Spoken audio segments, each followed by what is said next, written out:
Olá, muito bom dia para você que acompanha esse vídeo na estreia, às 9 horas da manhã. Boa noite aos alunos, professores que estão conosco nesta noite. Começando a nossa última aula desse trimestre de lições, né? A gente não acabou bem no final do mês, mas são 13 lições que nós seguimos praticamente sempre, trabalhando sobre algum tema específico, algum livro ou carta específico da Bíblia. Esse trimestre, nós trabalhamos sobre as razões da nossa fé, que são as bases da declaração doutrinária da Convenção Batista Brasileira. Então, você entender, você que faz parte da Igreja Batista, ou você que tem o desejo de conhecer a Igreja Batista, entender como os batistas creem, no que eles creem, para ser mais exato. Nós já, na primeira aula, já trabalhamos ali que o nosso livro base, a nossa base é única e exclusivamente a Bíblia. Então, não há a Bíblia e mais alguma coisa. Não há a Bíblia e a Convenção Batista Brasileira. A Bíblia e algum líder da nossa denominação. A Bíblia e um material que nos é dado. Não, a Bíblia é o nosso único livro de fé, regra e prática. Né?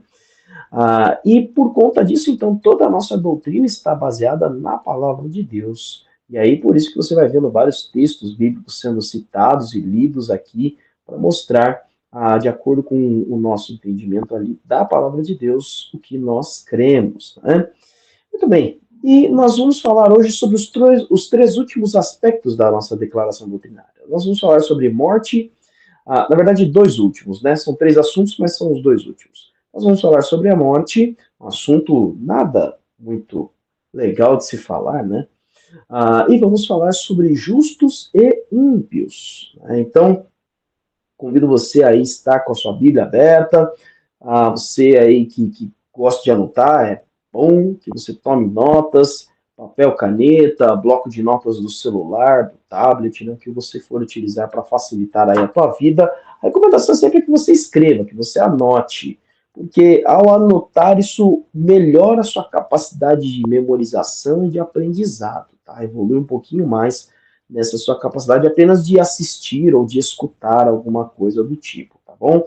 Mesmo para você que está aí, quem sabe, escutando a aula, lavando uma louça, fazendo alguma coisa assim durante a semana, a gente recomenda depois que você sente, possa aí estar refletindo, possa estar anotando aquilo que foi falado. E como é na nossa plataforma do YouTube, deixe seu comentário aqui embaixo sobre o que Deus foi falando ao longo de todas essas 13 lições.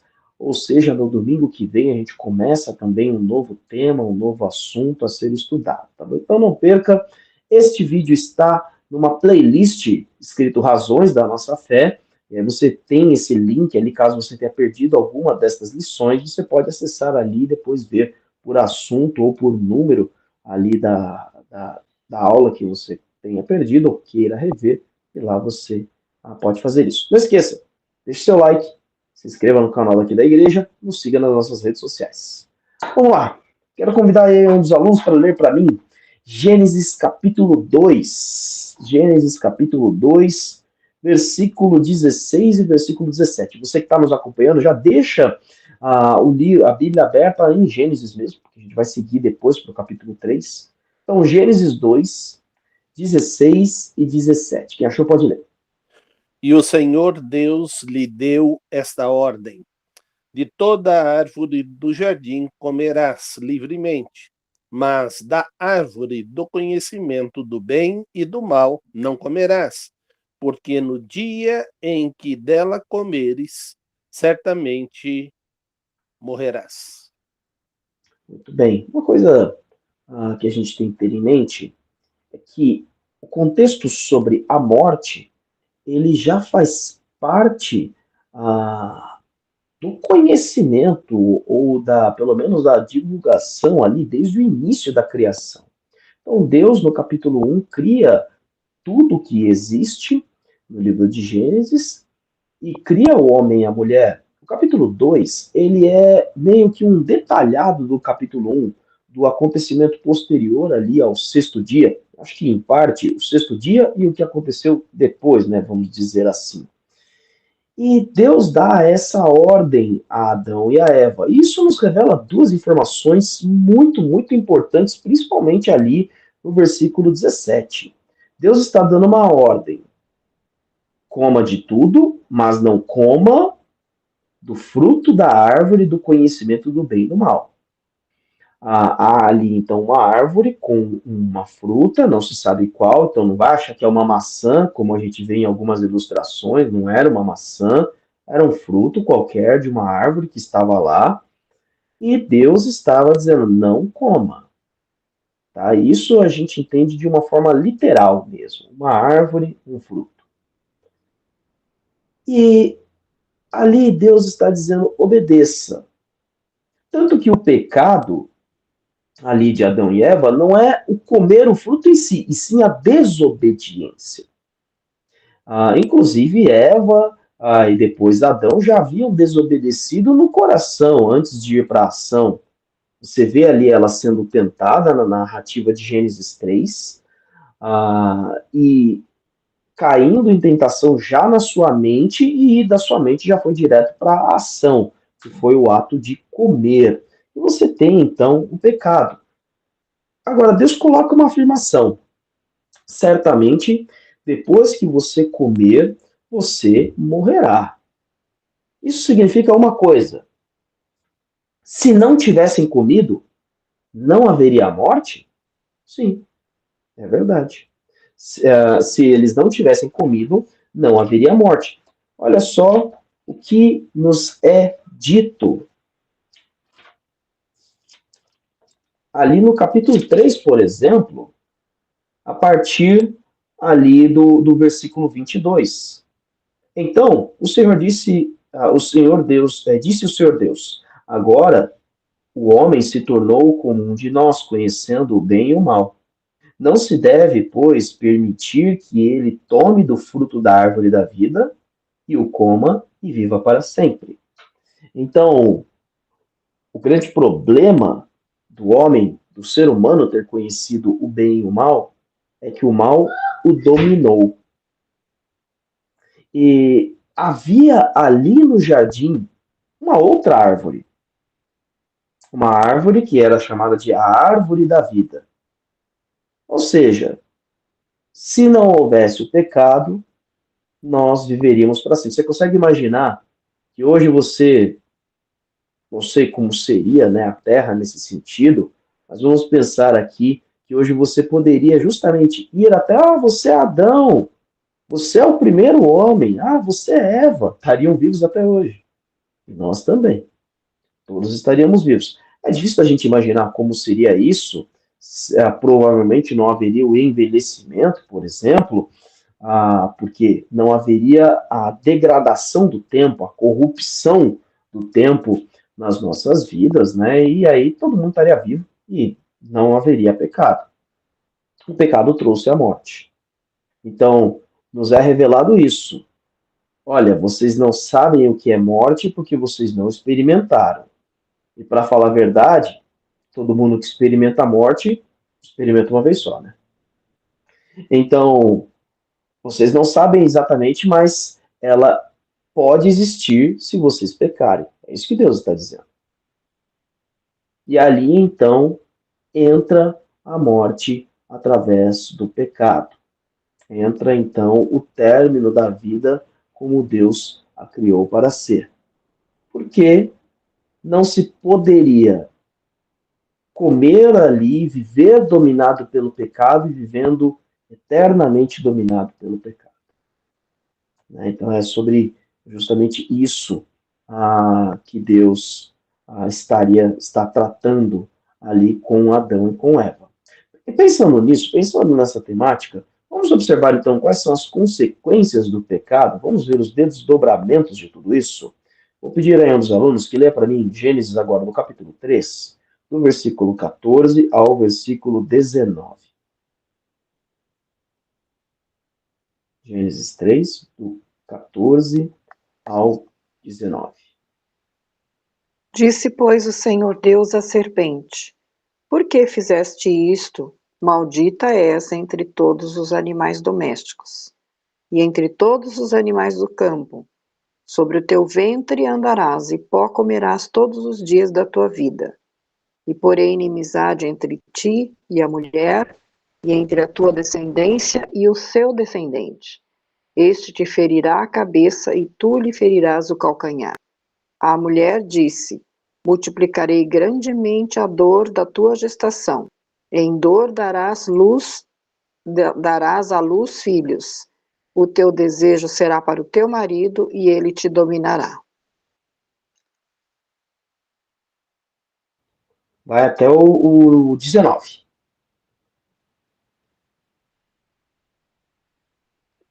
Ao homem disse: por que deste ouvidos à voz da tua mulher e comeste da árvore do que te ordenei, dizendo: não comerás dela?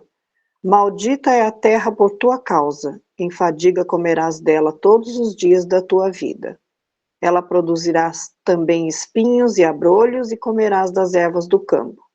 Do suor do teu rosto comerás o teu pão, até que tornes a terra, porque dela foste tomado, pois és pó, e ao pó tornarás. Muito bem. Jeremias, dá uma olhadinha depois aí na sua rede aí, porque tá cortando um pouquinho, tá? Muito bem. Vamos dar uma olhadinha aqui, então, em algumas evidências do texto. Deus está, então, primeiro falar a serpente aqui é Satanás. Então, ele já coloca ali uma situação, um problema para o ser humano.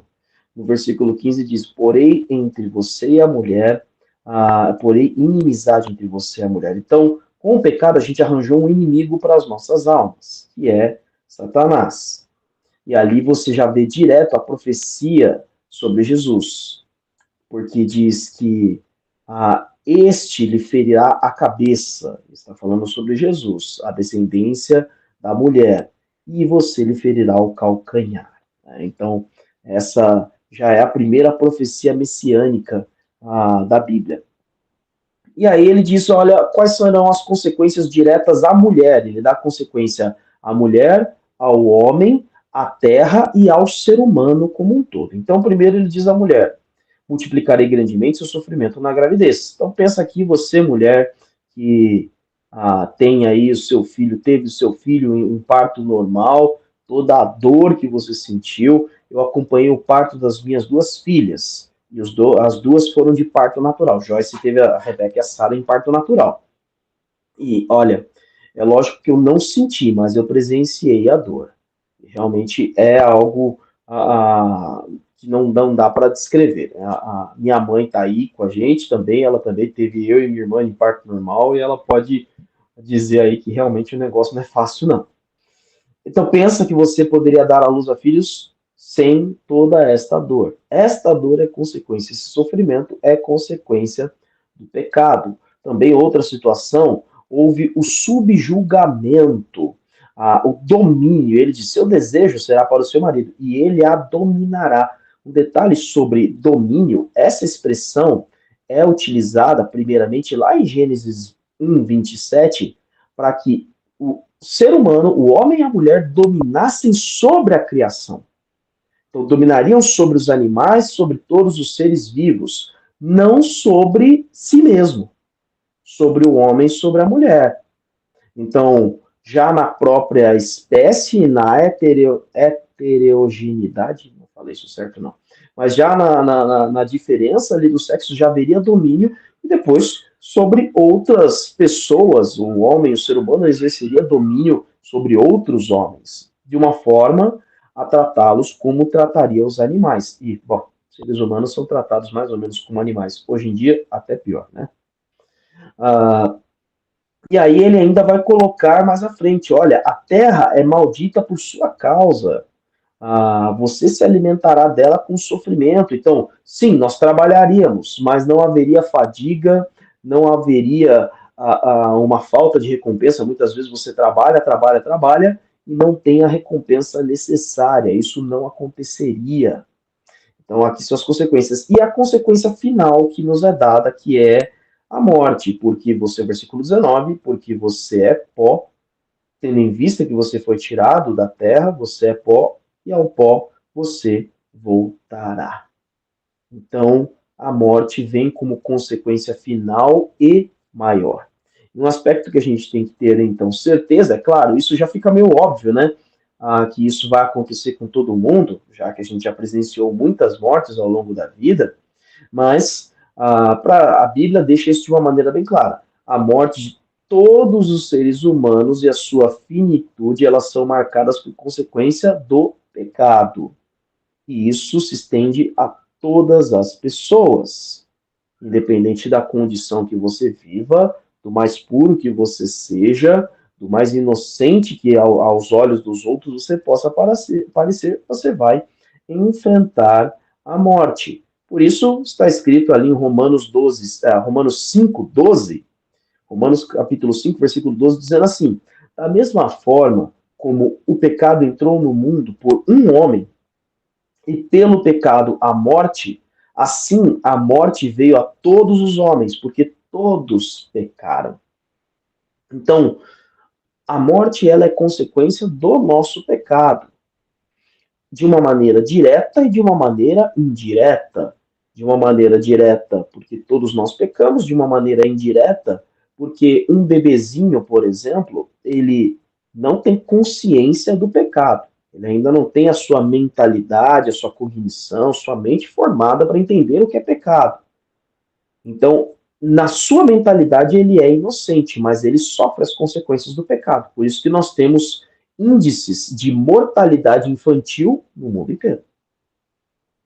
Então, é aquela conversa de Jesus com os discípulos, quando eles veem o rapaz, o cego de nascença, em João 9, e perguntam: Senhor, quem pecou? Ele ou seus pais, para que ele nascesse cego? É muito engraçada essa pergunta, porque eles perguntam como se os pais dele não tivessem pecado, ou como se eles não tivessem pecado. Até é uma compreensão bizarra, porque eles falam: mas peraí, como é que o jovem pode ter pecado para nascer cego? Onde é que ele pecou para nascer cego? Havia uma compreensão naquela época, olha isso que interessante. Algumas linhas do rabinato, dos rabinos daquela época, tinham uma interpretação bíblica que alguém poderia cometer pecado no útero. Então, por isso, uma das interpretações era aquele texto onde Davi diz: em pecado concebeu minha mãe. Então, o bebê poderia pecar no útero. Essa era uma interpretação que eles tinham.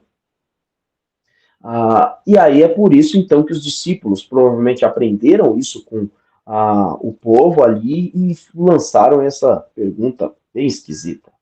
Mas a grande verdade é que o ser humano ele nasce com a natureza pecaminosa. Ninguém ensina um neném a dar um tapa no rosto. Pode ser que o neném nunca tenha visto um ser humano dar um tapa no rosto de alguém, mas ele dá. Ninguém ensina o neném a fazer manha, mas ele faz, e faz cedinho. Então, a nossa natureza ela é para o pecado, e o pecado gerou a principal e pior consequência, que é a morte. Seja de uma maneira direta, seja de uma maneira indireta. Só para concluir ali João 9, Jesus responde: nem os pais dele, nem ele pecaram, mas essa doença aconteceu para a glória de Deus.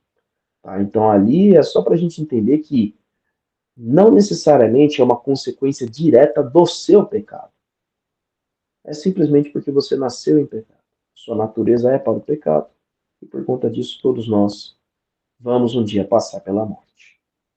Tendo entendido isso, a gente também tem que entender qual é o destino eterno. Isso aqui é muito importante. Leia para mim Hebreus 9, 27, por favor. Hebreus, capítulo 9, versículo 27. Essa aqui é a afirmação mais importante. Todo mundo, é óbvio, você pode não crer no Evangelho, não crer em Jesus, não crer em Deus, não ser um cristão. Você pode ter qualquer religião ou nenhuma, pode ser um ateu, mas todo mundo acredita na morte. É uma constatação óbvia que todos nós vamos morrer, é uma constatação óbvia. Mas há algo que a Bíblia diz após a morte que é fundamental para a gente entender. Pode ler, pastor. E assim como aos homens está ordenado morrerem uma só vez, vindo depois disto o juízo. O que a gente tem que ter em mente? Só tem uma vida. Só tem uma morte. Então, não há segunda chance. A Bíblia não define reencarnação. Por isso não há duas mortes, três mortes, ou quantas quais você queira colocar. O texto ele é categórico, da mesma forma como o homem está destinado a morrer uma só vez, e depois disso, enfrentar o juízo. Mas o que é isso que a Bíblia define como a segunda morte? A segunda morte é a condenação eterna. Não é que ele vai viver de novo para morrer de novo. É um outro nome que se dá para o inferno. É a segunda morte. Ir para o inferno condenado eternamente. Assim como a vida eterna é viver eternamente com Cristo. Viver eternamente na presença de Deus. Não é uma segunda vida de uma maneira direta, é a vida eterna.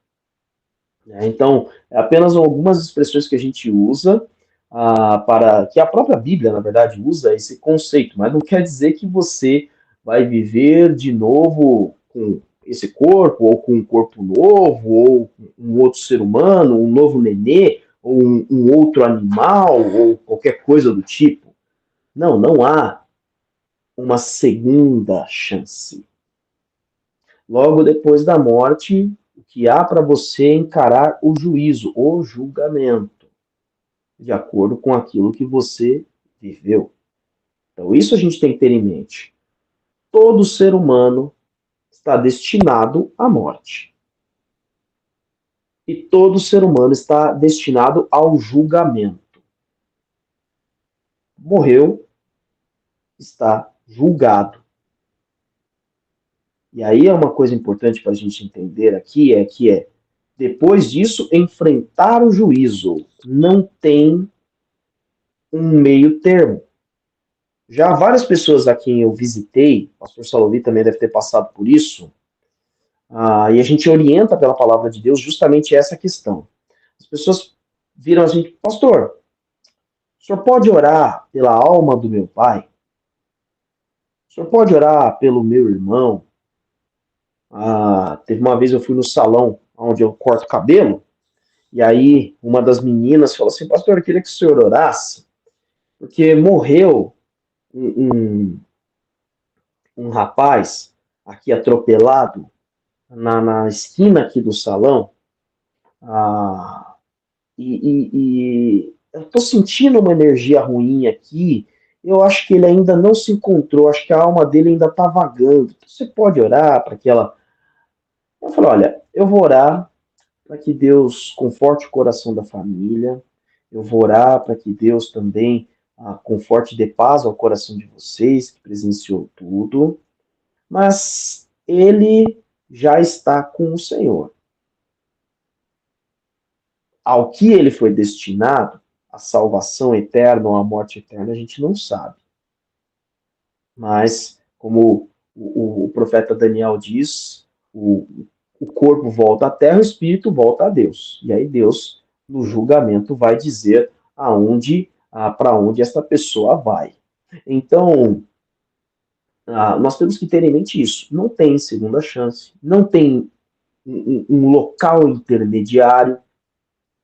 Em algumas doutrinas usa-se a expressão do purgatório, por exemplo. Em outras, você vai ter aí outras filosofias orientais também que vão ter ali um meio termo. Não há nada disso. Só existe a morte e enfrentar o juízo, enfrentar o julgamento. Tendo dito isso, tendo observado isso, e se a gente termina a aula aqui, ia ficar um negócio um pouquinho difícil, né? Um pouquinho meio que engasgado aqui. Nós vamos também falar sobre justos e ímpios, ou, dependendo da tradução, até mesmo justos e injustos, né? Ou aqui a gente vai ver alguns outros significados e entender como está ligado diretamente o conceito da morte à vida de um justo e um não justo, um injusto ou um ímpio, como é a expressão que é usada, mais usada, principalmente no Antigo Testamento. Vamos entender um pouquinho de significado?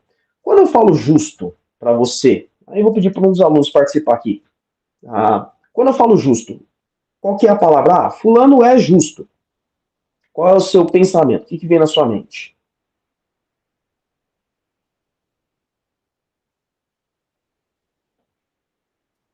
que ele já foi justificado por Cristo, porque a Bíblia diz que não há ninguém justo, né? Então ele foi justificado por Cristo. Agora o mundo enxerga que ele é um cara cheio de méritos, caridoso, bondoso, misericordioso, que pratica as boas obras. Para o mundo, isso é ser justo. No senso comum, normalmente, fulano é justo, fulano é muito correto, fulano é honesto, fulano faz as coisas certas, do jeito certo, fulano é justo. O problema desse conceito de justiça é que é relativo. Porque a justiça é relativa. Cada país tem as suas leis. E você vive de maneira justa e honesta conforme as leis. E ainda assim nós temos um conceito de justiça muito relativo. Você quer ver uma coisa? No Brasil, pirataria é crime.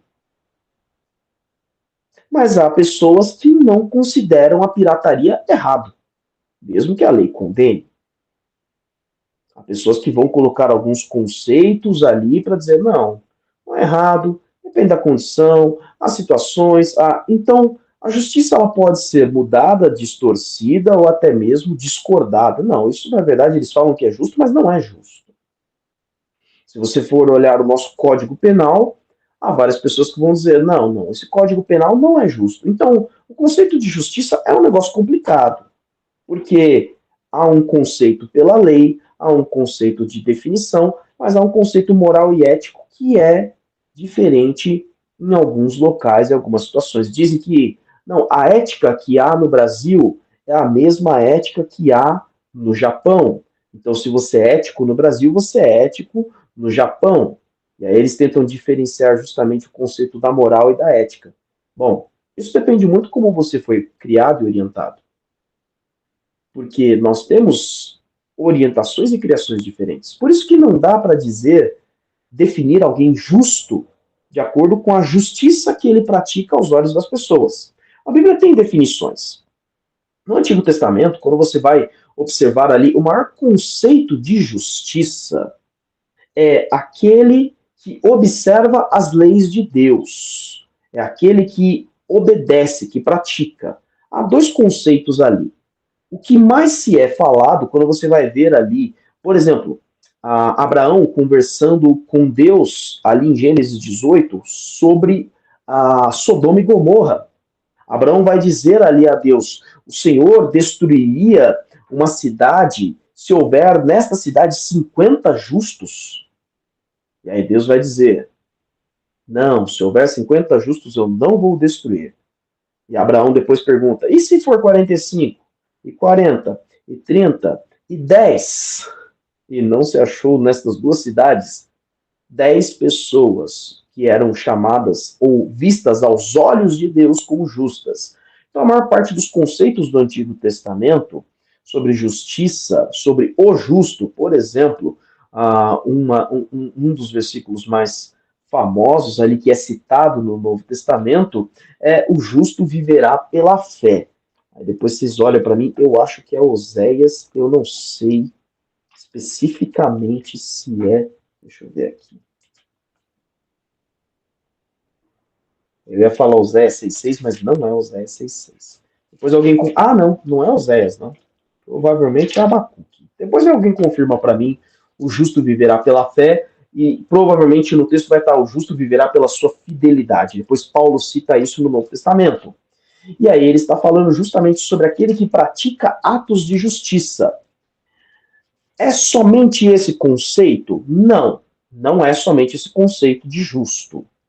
Porque Davi vai dizer em um dos salmos, e foi citado pelo pastor Salovi aqui, não há nenhum justo sequer, não há ninguém que busque a Deus.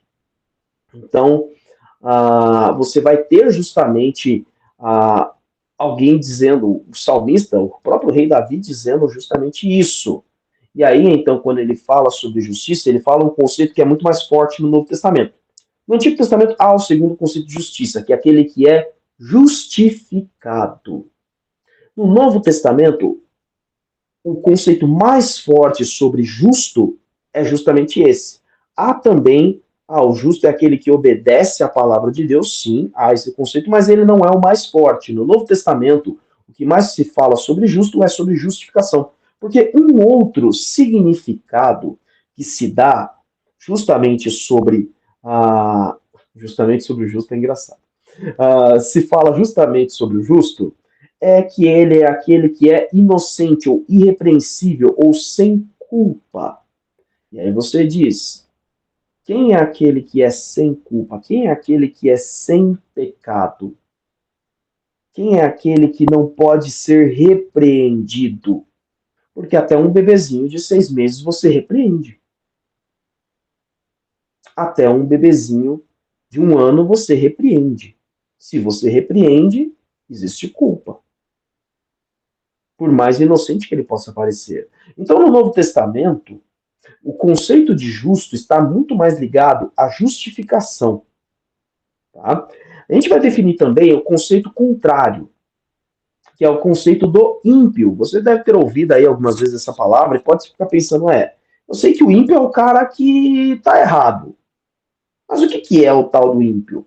Você pode ver ali, ele é justamente o contrário do justo. De uma maneira muito prática, o injusto ou o não justo, isso é o ímpio. Então, se o ímpio se o justo no Antigo Testamento é aquele que fazia as coisas que agradavam a Deus, então o ímpio é o que fazia as coisas que desagradavam a Deus, ou seja, é aquele que desobedecia. Sim, muitas vezes, no livro de Provérbios, por exemplo, o ímpio é traduzido como o perverso, aquele que é hostil a Deus, aquele que é também culpado de pecado. E aí o conceito de ímpio é o mesmo no Novo Testamento e no Antigo, que é justamente aquele que não obedece a Deus. Aquele que não obedece a Deus, ele é culpado do pecado, ele é o ímpio. Logo, ele, com o tempo, ele também é perverso. Aos nossos olhos, pode ser que a gente até não enxergue, não, ele não é perverso. Ele fez algo, um mentiroso é mentiroso, mas não é perverso. O cara que fala uma palavra de baixo calão, que solta um palavrão, ele tem a boca suja, mas não é perverso. Aquele que ele não rouba ninguém, mas ele também não ajuda, ele pode não se importar com as pessoas, mas ele não é perverso. Não aos olhos de Deus. A gente nem consegue perceber quais são as grandes consequências dos nossos pecados na vida dos outros. Aos olhos de Deus, todo aquele que não obedece a sua lei vive na perversidade. Então, o que é o injusto? O que é o ímpio? É aquele que vive no pecado, é aquele que é culpado pelo pecado. Ou seja, toda a humanidade. Eu, um dia fui ímpio. Você, um dia foi ímpio. Ou pode ser que ainda seja. Você ainda vive na injustiça. Ou pode ser que, como eu, um dia você viveu na injustiça. Entendendo esses dois conceitos, agora a gente pode entender como o Cristiano Almeida Bernardo, que sou eu, aos 8 anos de idade, em janeiro de 1995, ele passou a ser de ser um ímpio, de ser um injusto, para um justo, um justificado. Então, vou pedir aos alunos que leia para mim Romanos, capítulo 5, versículo 1, versículo 2. Romanos 5, verso 1 e 2. Pode abrir a sua Bíblia, pode ler para mim. Sendo, pois, justificados pela fé, temos paz com Deus, por meio de nosso Senhor Jesus Cristo, mediante quem obtivemos entrada pela fé a esta graça, na qual estamos firmes e nos gloriamos na esperança da glória de Deus. Então veja justamente essa definição. O cristiano fez o que de certo para deixar de ser justo? para deixar de ser ímpio, para deixar de ser injusto. Em termos de ação e de obediência aos mandamentos, vamos pegar lá os 10 mandamentos, né, os mais fáceis da gente perceber ali. Não, nenhum. Porque o problema é, enquanto eu não furtava ninguém, ou não furtarás, eu tinha cometido pecado contra todos os outros. Não só os 10, muitos outros mais. Então imagina eu tentar compensar essa balança. E nem compensaria, tá, gente? Uma boa ação não compensa um crime. Uma boa ação não compensa um pecado também. Não é uma balança. Então, como cristiano, tornou-se alguém justo, ou seja, alguém inocente. Eu fui inocentado. Eu fui reconciliado. Eu fui purificado. Eu fui justificado. Eu fui perdoado. E é isso que Romanos 1 está dizendo. 5:1, perdão. Romanos 5:1 está dizendo. Tendo sido, pois, justificados pela fé, temos paz com Deus por nosso Senhor Jesus Cristo.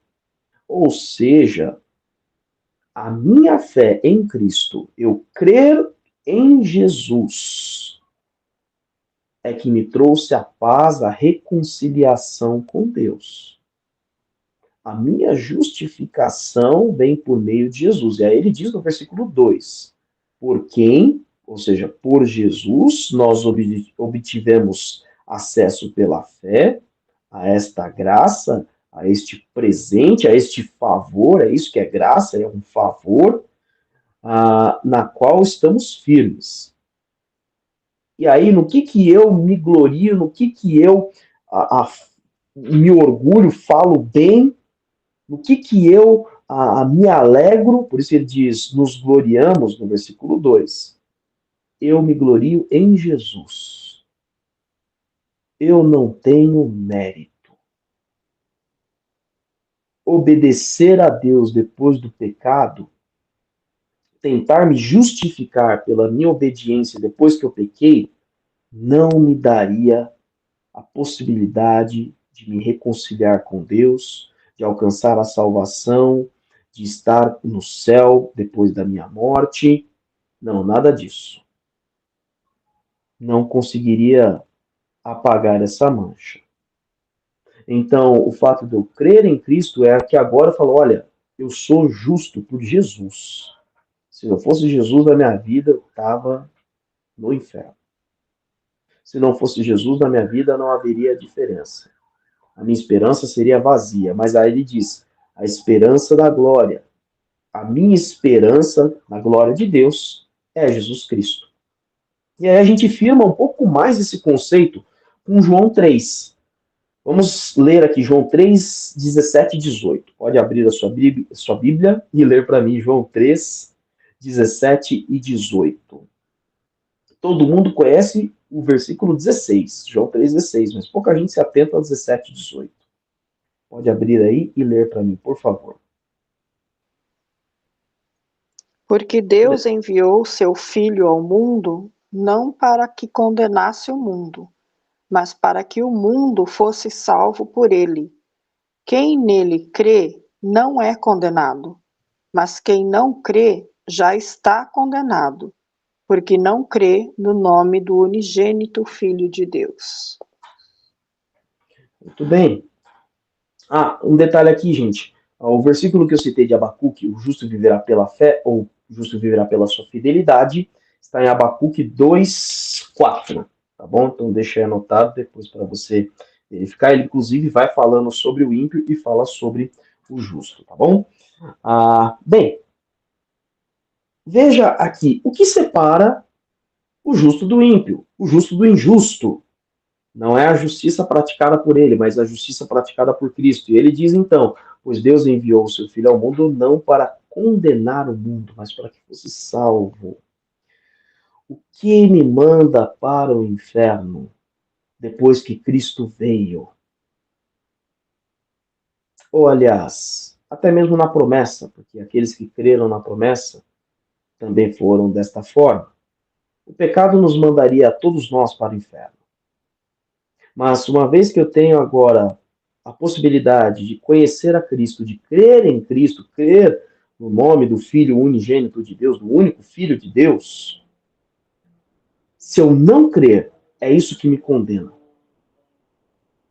Então, uma vez que o Evangelho é apresentado a mim, eu não preciso agora me esforçar ou tentar ganhar o céu, ou tentar ganhar a salvação, ou tentar voltar a ser um amigo de Deus pelos meus esforços, até porque isso seria impossível. Não há outros meios, não é a Igreja Batista de Vila Matilde, não são as suas boas ações, não é a sua honestidade, nada disso te transforma numa pessoa justa aos olhos de Deus. Aos olhos da sociedade, você pode ser um ser humano maravilhoso, parabéns para você. Mas o ser humano maravilhoso que você é, vai para o inferno também. Porque aos olhos de Deus não há ninguém que seja justo. Não há ninguém que de fato pratique o bem pela direção e pela vontade de Deus. Então, a Bíblia ela é muito categórica nisso. Você quer deixar de viver na justiça do mundo ou na injustiça aos olhos de Deus e quer começar a viver na justiça como justificado, creia em Jesus Cristo. Essa é a única diferença.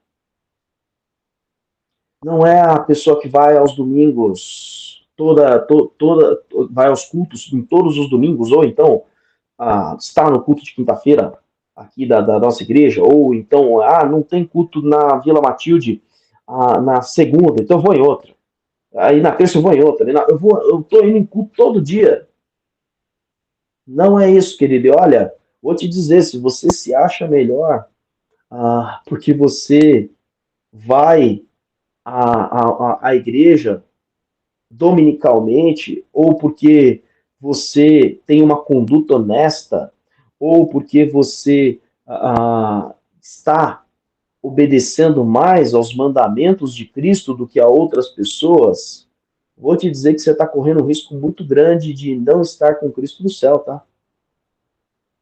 Porque a gente acabou de ler em Romanos 5, versículo 2, eu me glorio na salvação que há em Jesus. Eu me orgulho na salvação que há em Cristo. Então, eu ir ali à igreja sem Cristo, eu posso ir 20 vezes, eu vou para o inferno do mesmo jeito. Eu posso ir a minha vida inteira, eu vou para o inferno do mesmo jeito. A gente até vai tratar isso aqui daqui a pouquinho. Então, o que me justifica? O que me justifica é a salvação em Jesus, é crer em Cristo. E aí, vamos juntar agora os dois conceitos. Nós começamos falando sobre morte, e agora vamos falar de morte.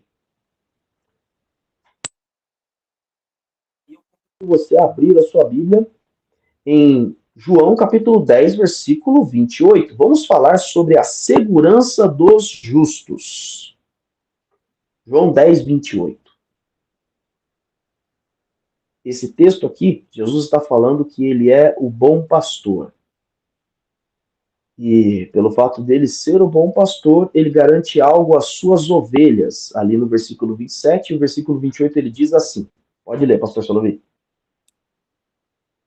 E eu lhes dou a vida eterna, jamais perecerão, e ninguém as arrebatará das minhas mãos, da minha mão. O que nós cremos?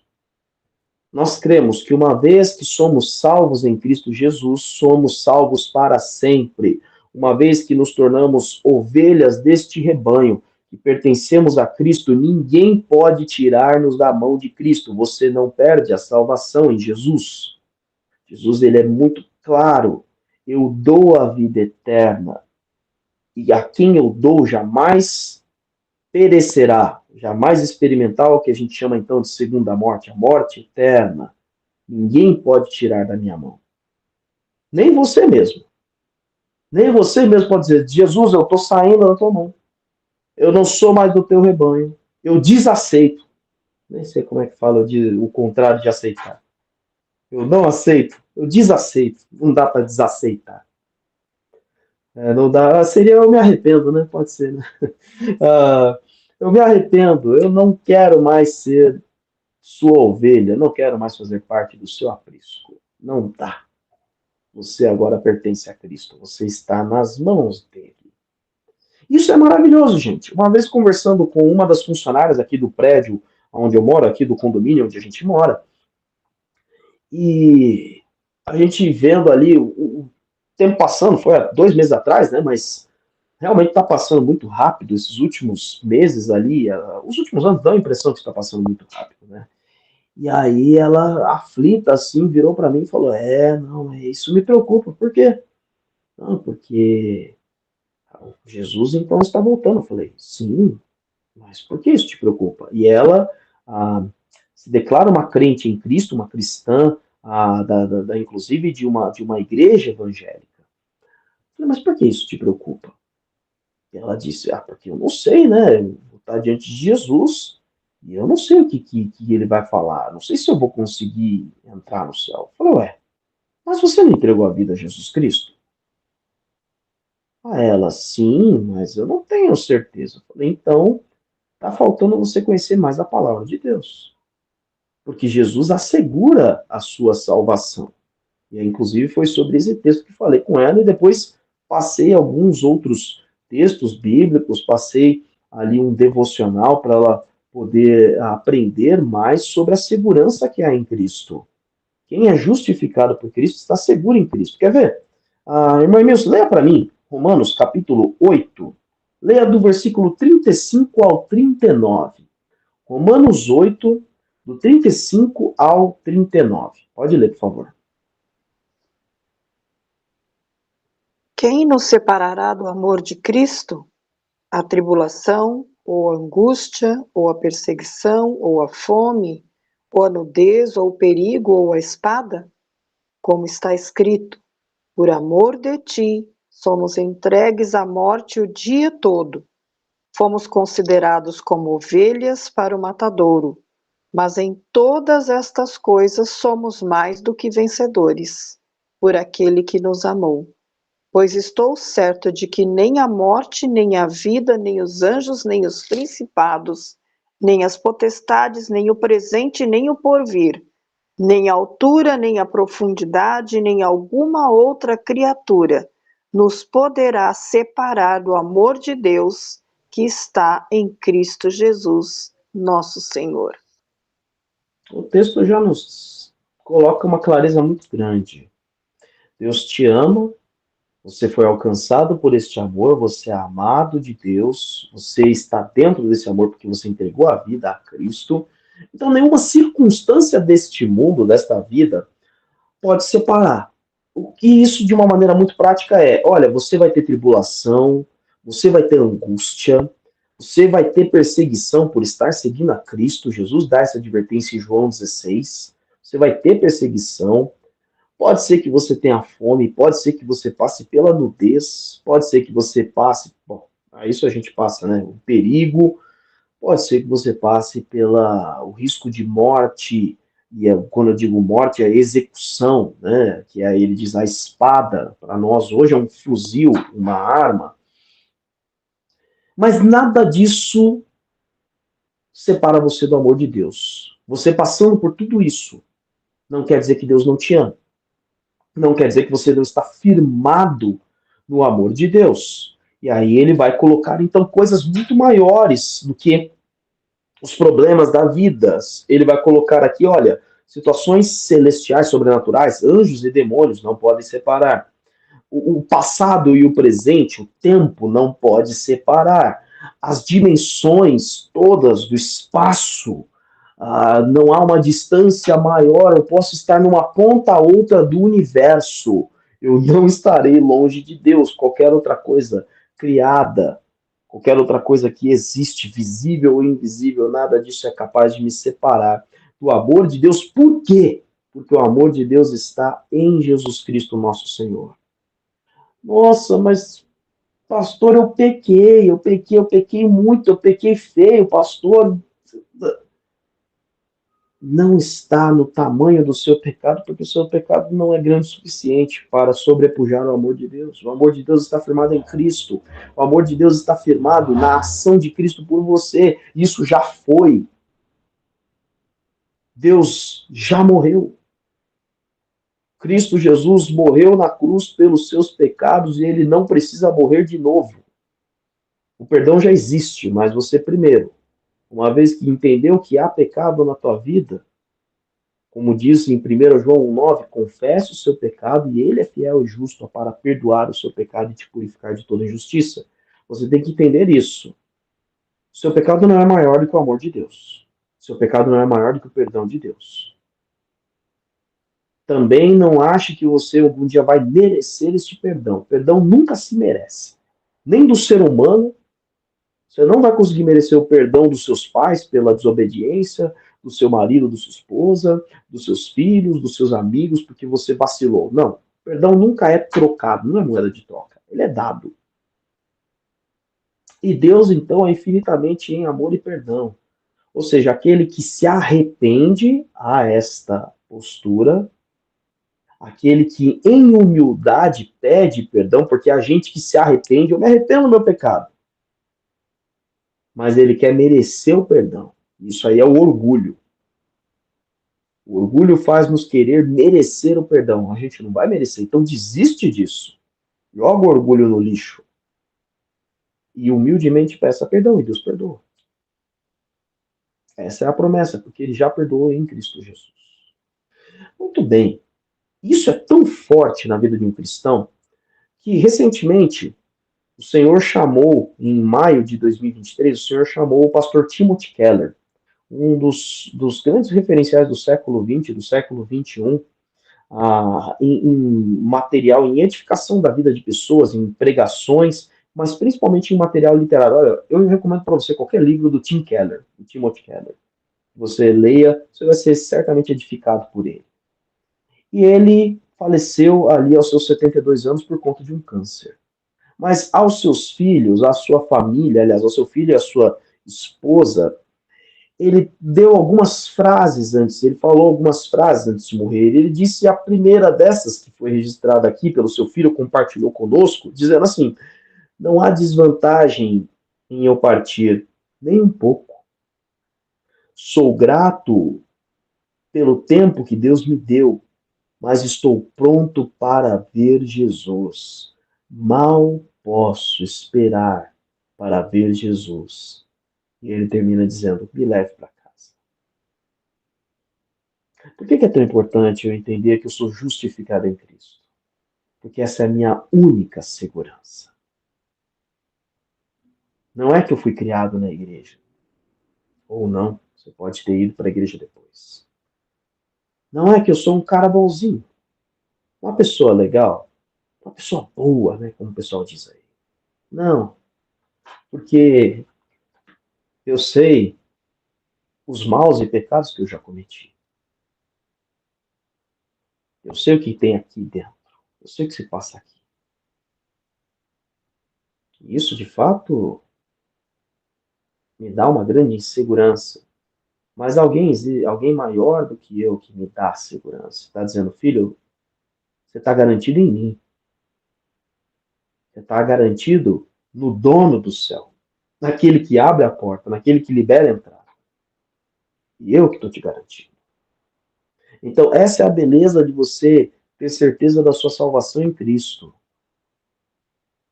Você tem segurança, onde nem a morte consegue separar você do amor de Deus, se você tem essa certeza.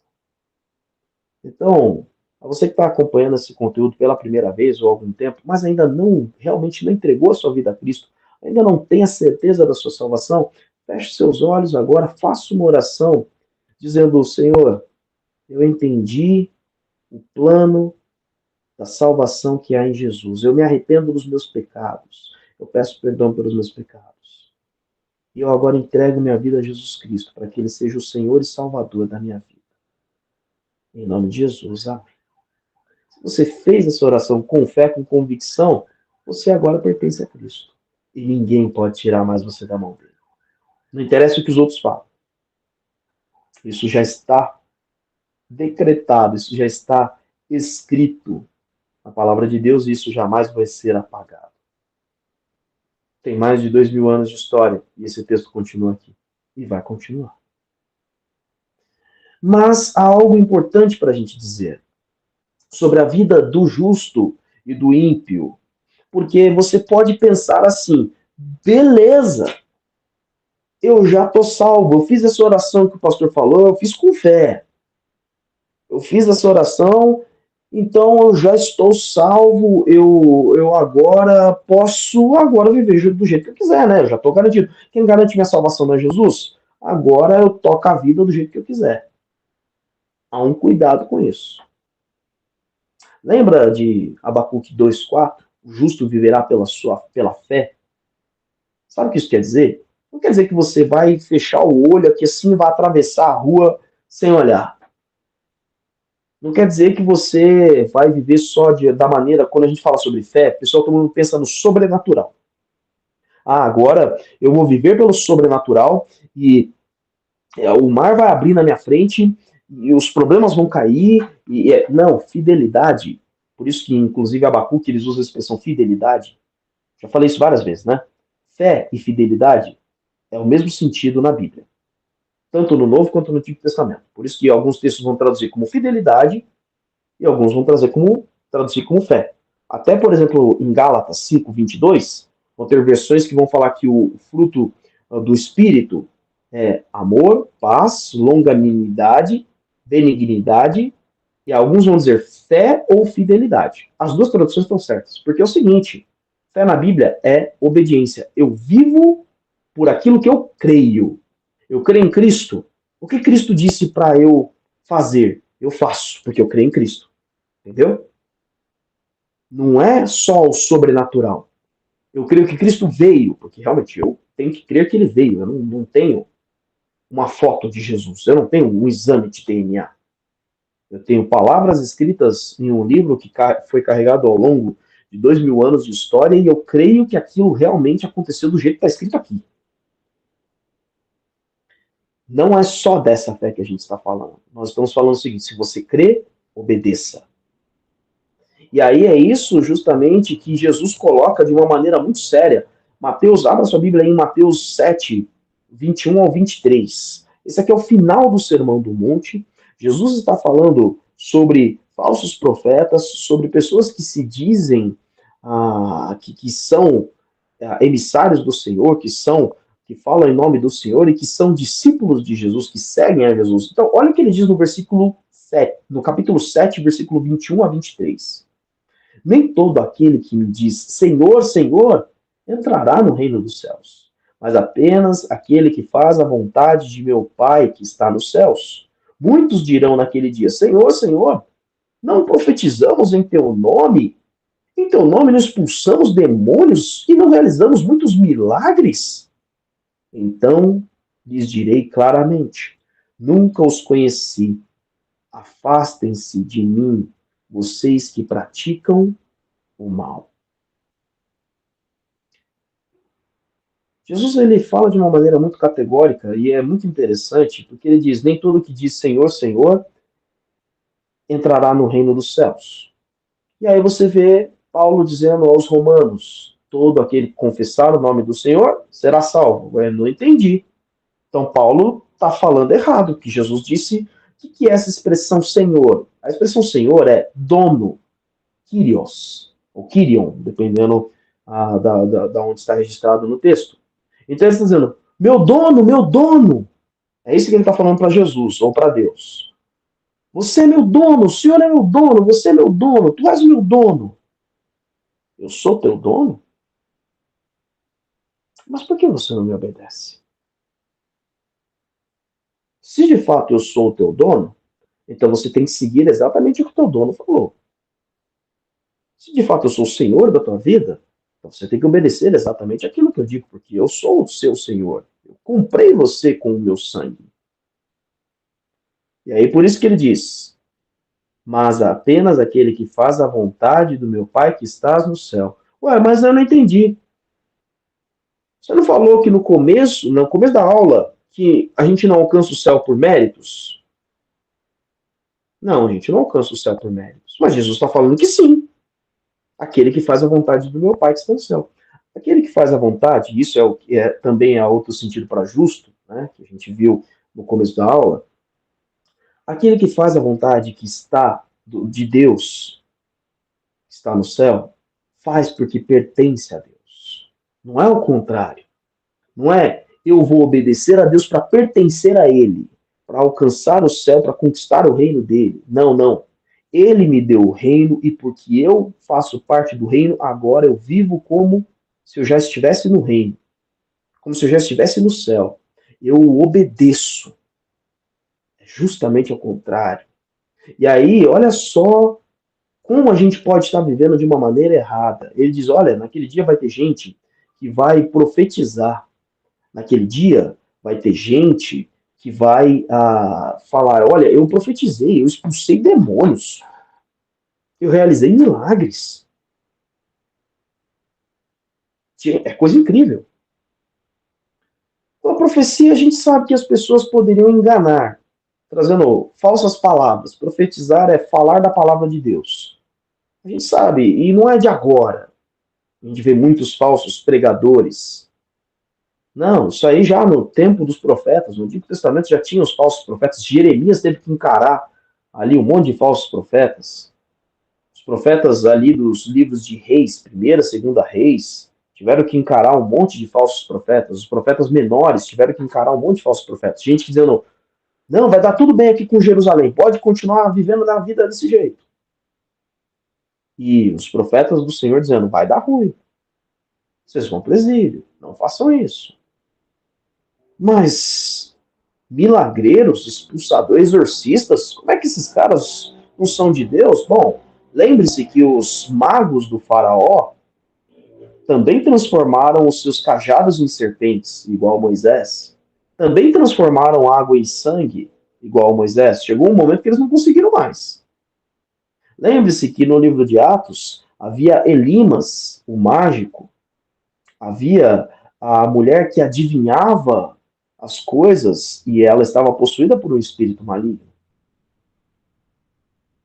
Satanás ele pode se disfarçar, fingir que saiu de alguém, ou de fato saiu para enganar um falso profeta dele. Ou seja, nem tudo nos mostra de fato que nós pertencemos ao Senhor, aos olhos dos homens. Então, o que eu estou querendo dizer com tudo isso? Você entregou sua vida a Jesus? Você fez essa oração? Busque obedecer a Jesus por conta disso. Não queira viver aos olhos das pessoas de uma forma. E Jesus está dizendo, olha, afastem-se de mim, vocês que praticam o mal, porque eu nunca os conheci. Nossa, mas eles expulsaram demônios, mas eles profetizaram, mas eles fizeram milagres. Como é que eles fizeram mal? Não fazer a vontade de Deus é fazer o mal. É isso que a gente tem que ter em mente. Por isso a Bíblia chama o injusto, o ímpio, de perverso. Aquele que não faz a vontade de Deus faz o mal, comete a perversidade. É disso que Jesus está falando. Se você não me obedece, você está fazendo mal. Não tem meio termo, gente. Ou eu obedeço, e ao obedecer eu pratico o bem, e é o bem de Deus, a bondade de Deus. Se eu não obedeço, eu não pratico a bondade. E aí, um texto que a gente vai revisitar, se você está acompanhando as nossas pregações aos domingos, a gente viu na semana passada João 15. A gente ainda continua hoje, e vai encerrar João 15 hoje. Mas João 15, versículo 4, 5 e o 6. Abra sua Bíblia em João, capítulo 15, versículo 4, 5 e 6. Olha o que Jesus está dizendo aqui. Permaneçam em mim e eu permanecerei em vocês. Nenhum ramo pode dar fruto por si mesmo, se não permanecer na videira. Vocês também não podem dar fruto, se não permanecerem em mim. Eu sou a videira verdadeira, vocês são os ramos. Se alguém permanecer em mim e eu nele, este dá muito fruto. Pois sem mim vocês não podem fazer coisa alguma. Se alguém não permanece em mim, será como um ramo que é jogado fora e seca. Tais ramos são apanhados e lançados ao fogo e queimados. Então, o que Jesus está dizendo aqui é o seguinte: primeiro aspecto, você entregou a vida a Cristo, a tua vida vai frutificar porque você está ligado em Cristo. Você vai gerar os frutos de Jesus. Então vamos deixar bem claro, inclusive, para você não entender errado o que é esse frutificar. O pessoal na Bíblia entendia errado, viu? Os amigos de Jó condenaram Jó porque ele estava numa desgraça, numa miséria, ele era próspero, perdeu toda a sua prosperidade, falou, você pecou. Não é disso que a gente está falando, não. Frutificar é quais são os frutos de Jesus. Jesus, ele salvou a vida de milhões, de bilhões, ele purificou, ele transformou. E ele transforma as pessoas, ele transforma a nossa vida, nosso caráter, ele transforma as pessoas através de nós. Transforma através da mensagem do evangelho pregada, transforma através do discipulado gerado, transforma o caráter por meio da direção do Espírito Santo. Então, tudo isso é fruto de Jesus. Se isso está acontecendo na tua vida, se você está sendo transformado no seu caráter, se você está sendo instrumento de transformação na vida dos outros, significa que você está ligado em Cristo. Quem está ligado em Cristo só vai gerar fruto de Jesus. Quem não está ligado em Cristo, seca. Não é que você perde a salvação. É porque você não está ligado em Cristo. Quem não está ligado em Cristo não só não produz fruto, como seca. E é por isso que ele diz no final, tais ramos são apanhados e lançados no fogo. Quem não está ligado em Cristo não pertence a Cristo. Se não pertence a Cristo, não é salvo por ele. Aquele que é salvo por ele pertence. Então, querido, pelos frutos, é o que Jesus diz ali em Mateus 7, pelos frutos vocês os conhecerão. Você entregou a vida a Cristo? Viva desta forma, então. Sabendo que é Ele que vai frutificar através da sua vida.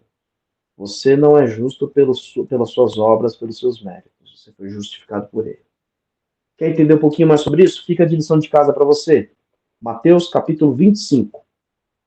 Tá? Mateus 25 vai falar sobre os talentos, a parábola dos talentos, a parábola das virgens, e também, qual que é a outra parábola? São 3.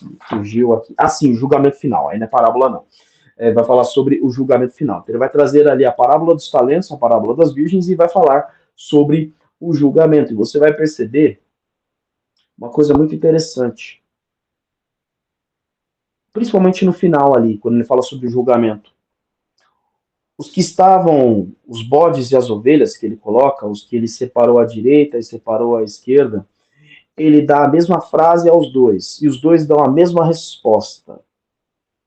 Senhor, quando te vimos com fome, com sede, Jesus responde a um, quando vocês fizeram, e os outros, quando vocês deixaram de fazer. Qual é a questão ali? Uns fizeram não pela intencionalidade, eles nem sabiam. Por isso eles fazem a pergunta: Senhor, quando foi que te vestimos? Quando foi que que fomos te visitar? Quando é que a gente viu preso? Estou falando gente como a nós aqui, ó. Você já viu Jesus preso? Lógico que não. 2000 anos depois. Nem os discípulos, nem o apóstolo Paulo viu Jesus preso. Por alguns anos depois. Timóteo, Tito, e assim por diante. E ele responde: quando vocês fizeram um dos meus pequeninos, a mim os fizeram. Você vê que eles não fizeram para alcançar nada, eles nem sabiam. Eles fizeram porque estavam ligados em Cristo. Eles fizeram porque eles pertenciam a Cristo. E os outros fazem a mesma pergunta: quando é que foi que a gente não fez? Vocês não estavam ligados em mim, vocês não pertenciam a mim, vocês não amavam como eu vos amei. Porque não estavam ligados na videira. Espero que essa aula tenha abençoado, espero que esse trimestre tenha abençoado a tua vida, que você tenha conhecido um pouco mais das doutrinas, das razões da nossa fé, das bases da nossa fé.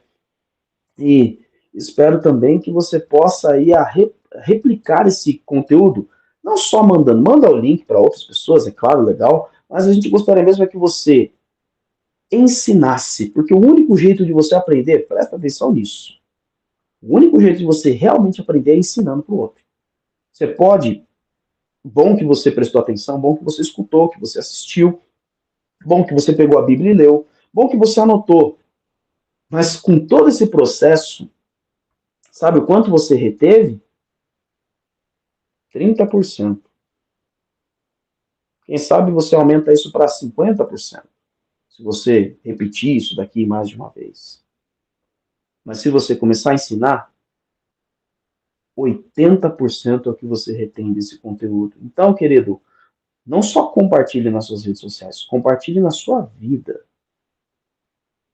Ensine as pessoas aquilo que você tem aprendido da palavra de Deus e certamente você vai crescer até mais do que as pessoas.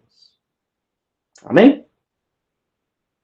Obrigado pela presença dos alunos nesse trimestre aí, terminando então essa temática. Tivemos aí muitos colaborando conosco, participando também. Obrigado por você que esteve acompanhando. Semana que vem a gente começa um novo assunto, uma nova revista. E aí, semana que vem, quem deve estar ministrando é o pastor Salovi Júnior. Nesse domingo agora, né? Agora você que está acompanhando no estreia, quem está ministrando na classe dos adultos é o pastor Salovi Júnior. Tem classe para os jovens, para os adultos, para os adolescentes. Em breve teremos uma classe para os surdos também. Então, tá aí, a gente convida você para estar conosco aqui na Igreja Batista de Vila Matilde, a Igreja na Vila, na rua José Mascarenhas, 1789, Vila Matilde, São Paulo. Amém. Deus abençoe, pastor. Amém. Até mais, queridos. Deus abençoe.